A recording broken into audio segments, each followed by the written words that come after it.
That a great deal of the Greek science, and we're not attacking the Greeks, because they had their own genius too, but the basis, all these things they claimed, you see, Hippocrates, taking sections out of the work of earlier Egyptian writers without giving any credit to them at all. Pythagoras, the Pythagorean theorem was worked out long ago. Pythagoras spent 7 years, some people say 22, in Egypt.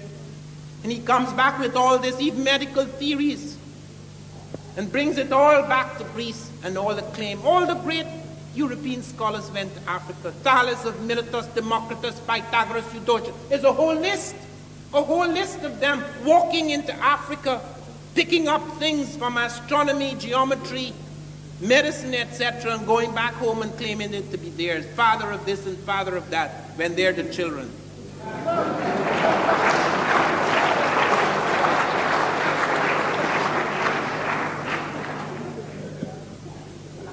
In the field of scripts, and this is one of the things, we are the non-literate peoples, I've often heard this, we are the simple peoples, the simple societies, we are the oral peoples. The English are oral. Where is their script? This is not English script, this is Roman script. There were only a few Europeans who wrote, only a few Europeans had script, and they gave it to the others. When Cicero conquered Britain, or when the Romans conquered Britain, I remembered Cicero saying, the English are so stupid, I am not even sure I could make them into good slaves. And I'm not casting aspersion on the English, I'm just telling you what Cicero said. But all this thing about oral, there are many scripts in Africa. The first script, the first major script that was to affect and influence a great part of the world was African. That script, the Tarseti, which goes up and becomes more advanced and developed in Egypt as the Africans move up. The Meroitic script, which we have not yet broken. We have 800 texts in Meroitic. We haven't yet broken the code. We have Manding script. We have a whole series. I was in the jungles of Suriname and found them using, the men were writing in the Afaka script to their girlfriends. They came with it from Africa, the Afaka script. They were writing the Afaka script. The Akan script. They developed apart from, they had drum scripts. Nyangoran Boa has shown us the complicated drum scripts they developed. So that there are written scripts in Africa. So yes, only a few people use them. That was true of Europe too. Very few Europeans were literate.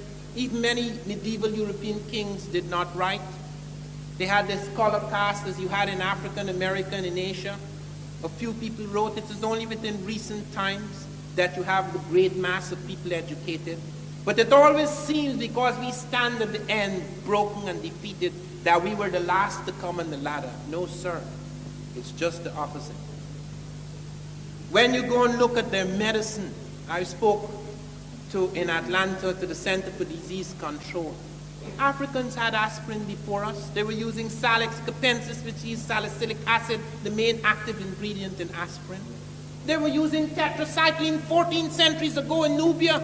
They found the yellow-green flash of tetracycline in Nubian bones 14 centuries ago. They only started using that antibiotic in America in the 1950s. They pioneered in several operations. They pioneered in the cesarean operation. Dr. Finch has written a fine thing on the cesarean.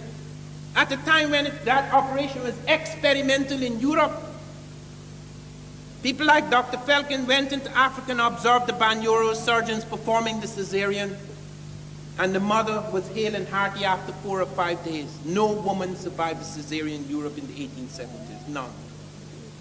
No woman survived.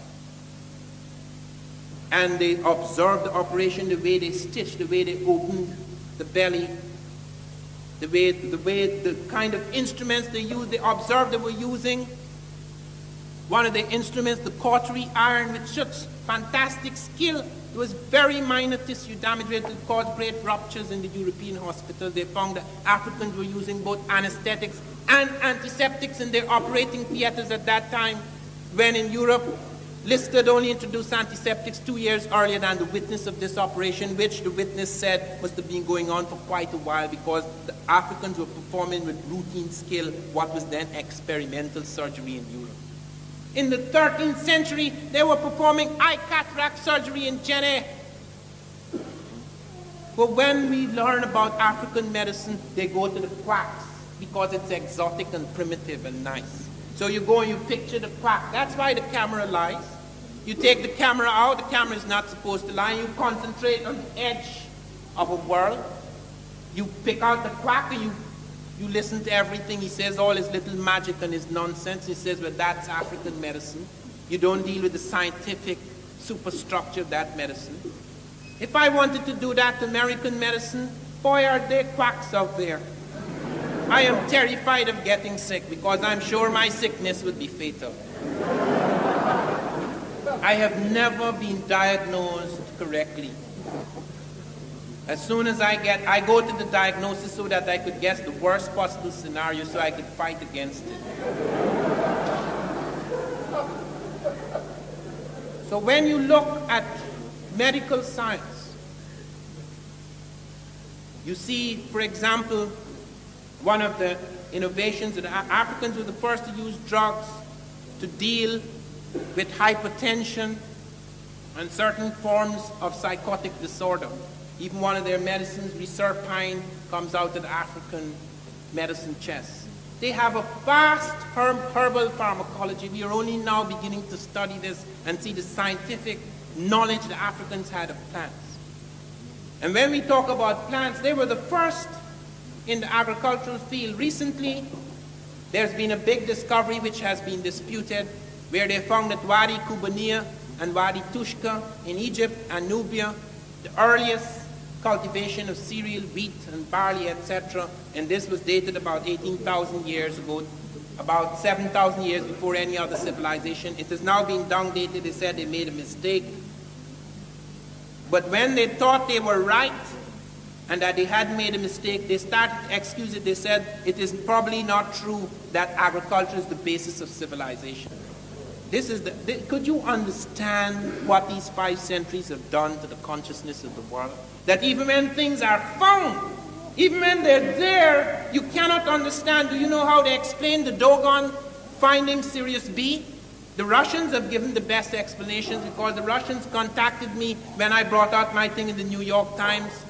I got a letter from Sanarov, academician Sanarov, from one of the Soviet signed cities in Asia, saying that the Russians had been working on Bering Strait migrations and other migrations from the Pacific area. They'd never heard of Atlantic migrations before. They were very interested in my research.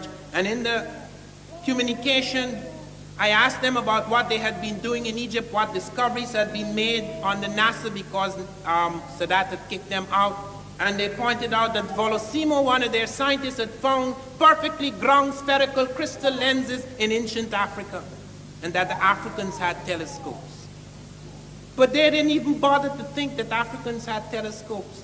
They said that perhaps, and this is Carl Sagan on big television in America, that some scientifically literate European wandered among the Dogon and gave the African savages this knowledge. And that later on, when anthropologists came to study them, they merely vomited it up. The anthropologists who studied the Dogon, Marcel Griot and Germain Dietelin, Griot spent 16 years among the Dogon before they started to talk about that part of the heavens. A long time to vomit. And no one at that time, before or after, until very recent times, knew what the Dogon had found. That there was an elliptical orbit of 50 years around Sirius A and an orbit of 1 year on its own axis. We only found the flashing and darkening of the supernova 2 years ago. We have not yet found, we may not discover this until next year when we send up our latest space telescope. We will not be able to verify what the African said about the 1 year orbit on its own axis. Yet the European gave it to him in the 1920s or 30s.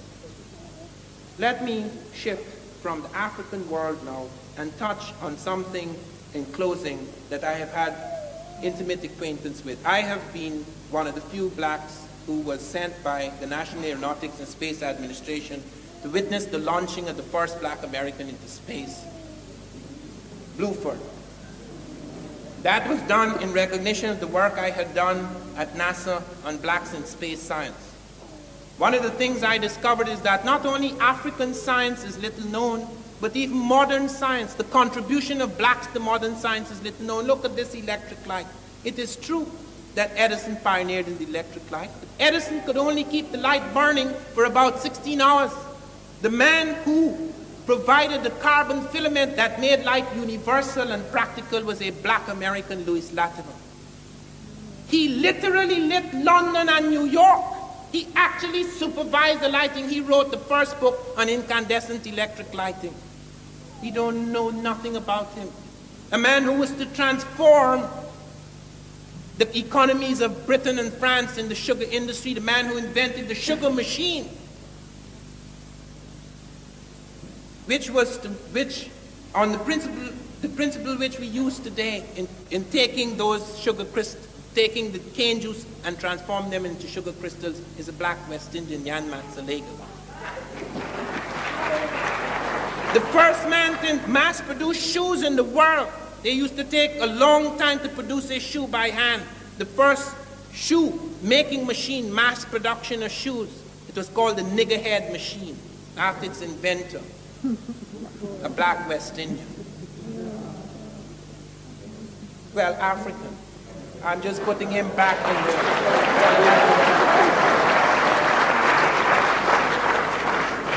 Of African ancestry. The first man to transform the food industry, the food transport industry in America, and to refrigerate the trucks because they were using the primitive method of ice blocks with food. He transformed the food industry. There again, Frederick Jones, an American, black American. You go and you look at a whole field of things. By the year 1913, 1,000 inventions by blacks were patented. And that was in spite of the fact that in the 19th century, around 1856 or 1848, there was a ruling from the Attorney General, who ironically was called Jeremiah Black. He ruled that you could not patent, a slave could not patent an invention because a patent was a contract between the government and a citizen, and black slaves were not citizens. So in spite of the fact that their early inventions had to be patented under the names of their white masters or later under the names of lawyers, yet by 1913, as many as 1,000 inventions were patented by blacks. So I went into NASA to find out what was going on in the space industry. They came to me and they gave me a whole lot of biographies. I said, I'm not interested in biographies. I don't want to hear who married who and where they were educated. It's a waste of time. The biggest fools I have met in the world are the best educated.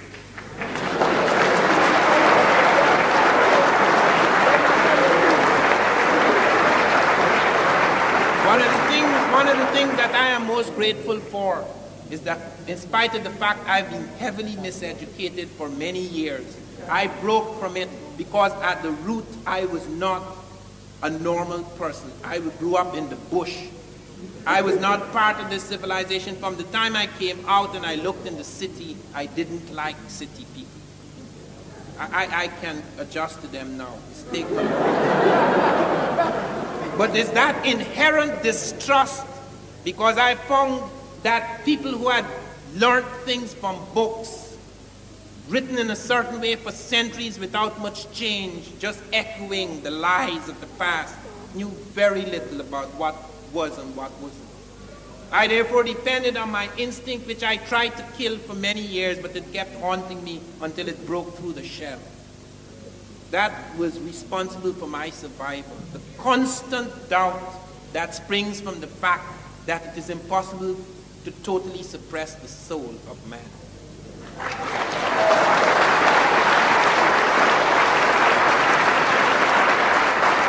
I found, for example, while I was at NASA, that the leading black at NASA was the man who had coordinated all the work of the scientists to produce the world's first space shuttle. The man who was responsible, who was the director of the Dryden Flight research center who coordinated all the work of the scientists to push up that first space shuttle was a black man. His name, hold on a minute, is Major Gillam.